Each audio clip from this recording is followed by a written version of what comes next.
రకరకాలైనటువంటి అర్థాలు ఉన్నాయి. తండ్రితో సమానమైనటువంటి వ్యక్తి అని, చిన్న అని, కొన్ని మాండలికాలు మామ అని కూడా పిలుస్తూ ఉంటారు. ఈయన ప్రధాని అయిన తర్వాత పిల్లల గురించి ఆయన పుట్టినరోజు ఏ రోజైతే ఉందో పిల్లల్లో జరుపుకోవడానికి ఆసక్తి చూపుతా ఉన్నటువంటి వ్యక్తి నెహ్రూ గారు. మరి ప్రపంచవ్యాప్తంగా చూసుకున్నట్టయితే మరి బాలదినోత్సవాన్ని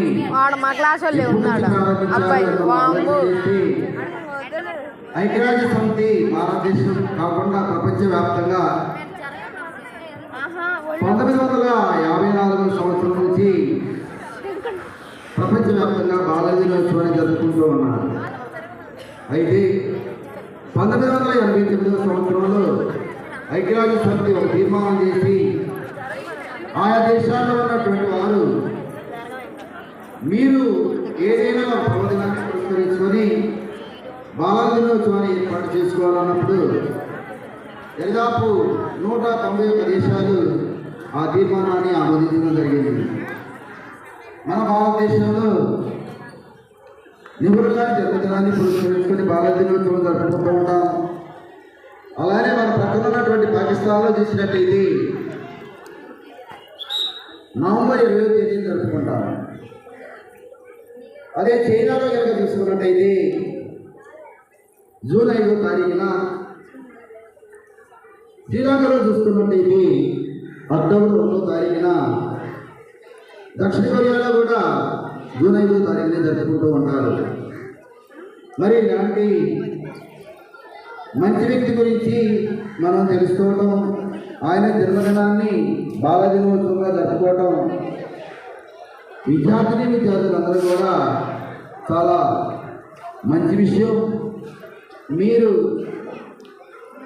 చదువుతో పాటు మహా వ్యక్తుల జీవితాలు చదవాలి, వాళ్ళని ఆదర్శంగా తీసుకోవాలి. ముఖ్యంగా తల్లిదండ్రులు పిల్లలను బయట పంపించి వాళ్ళ బాధ్యత తీరిపోతుంది అనుకుంటూ ఉన్నారు. పిల్లలు మన జోలికి రాకుండా ఉండాలి అంటే వాళ్ళ చేతిలో మొబైల్ ఫోన్ పెట్టేసి వాళ్ళు మొబైల్ చూస్తూ ఉంటే వీళ్ళ పనులు వీళ్ళు చూసుకోవచ్చు అనుకున్నారు. అయితే తల్లిదండ్రులు పిల్లలకి దయచేసి మొబైల్, సెల్ ఫోన్ ఇవ్వకూడదు. చదువుతో పాటు పిల్లలకి ఆటలు కానీ, వినోదం కానీ, అలాగే ప్రముఖమైనటువంటి ప్రదేశాలను సందర్శించి ఆ ప్రదేశం నుంచి చెప్పిన తర్వాత పిల్లలు వాటిలో ఏమి గ్రహించారు. దేశంలో చాలామంది చదువుకోకుండా ఉన్నటువంటి వారు బాల కార్మికులు చాలామంది ఉన్నారు. మరి 2001 సంవత్సరం తీసుకున్నట్టయితే భారతదేశంలో 1,80,00,000 బాల కార్మికులు ఉన్నారు. 2011 సంవత్సరం యొక్క జనాభా లెక్కల ప్రకారం తీసుకున్నట్టయితే 43 లక్షల బాల కార్మికులు ఉన్నారు. ఈ బాల కార్మికులందరూ కూడా చదువు నేర్పించాలి, వాళ్ళు కూడా స్కూల్ నడిపించాలి అని చెప్పేసి మన రాష్ట్ర గవర్నమెంట్ వారు సర్వశిక్ష అభ్యాస్ అనేటువంటి ఒక మంచి ప్రోగ్రాం ఏర్పాటు చేసి ఎక్కడైతే బాల కార్మికులు ఉన్నారో వాళ్ళందరూ కూడా చదువుకొని ప్రయోజకులు కావాలని సదుద్దేశంతో ఈ కార్యక్రమాన్ని వాళ్ళు ప్రారంభించారు. ముఖ్యంగా విద్యార్థులకు మీకు తెలియజేసేది ఏంటంటే అమ్మఒడి మొదలుపడి చదువుతో పాటు మీ తల్లిదండ్రులకు పేరు తీసుకురావాలి, స్కూల్ యాజమాన్యానికి పేరు తీసుకొని రావాలి, విద్యాబోధన చేసినటువంటి ఉపాధ్యాయునికి పేరు తీసుకురావాలి.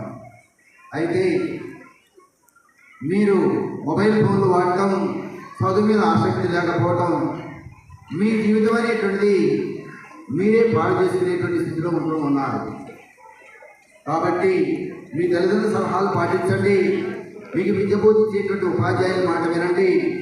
స్కూల్ యాజమాన్యం వారు మీకోసం ఎంత కష్టపడుతున్నారో ఆలోచన చేయండి.